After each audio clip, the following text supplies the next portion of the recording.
to give you an overview. So some of the initial slides are going to be general, things that are applicable to no matter which joint is going to be replaced, be it the hip, the knee. The other commonly replaced joint is the elbow.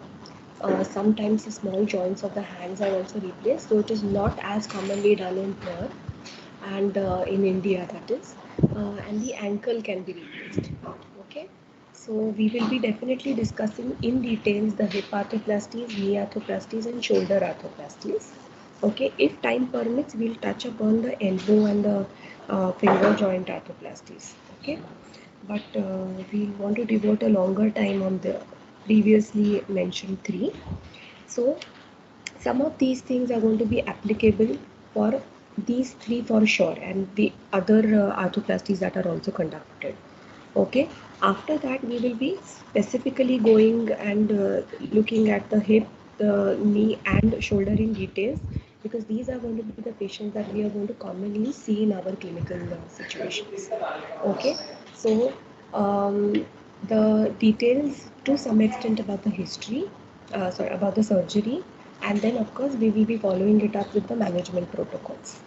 And like we want to do for all the other conditions that we've discussed so far, we will want to know why is it that some conditions or some exercises are given or some movements are restricted and so on. Okay, so let's go ahead.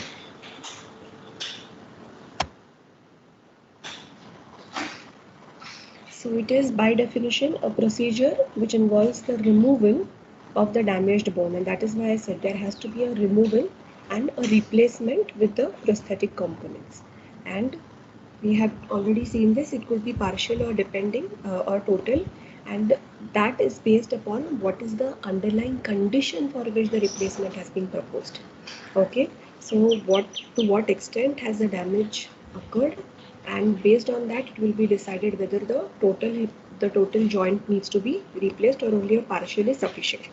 Why knowing this becomes essential is because most of the times the surgeon should ideally want to salvage the original part or original component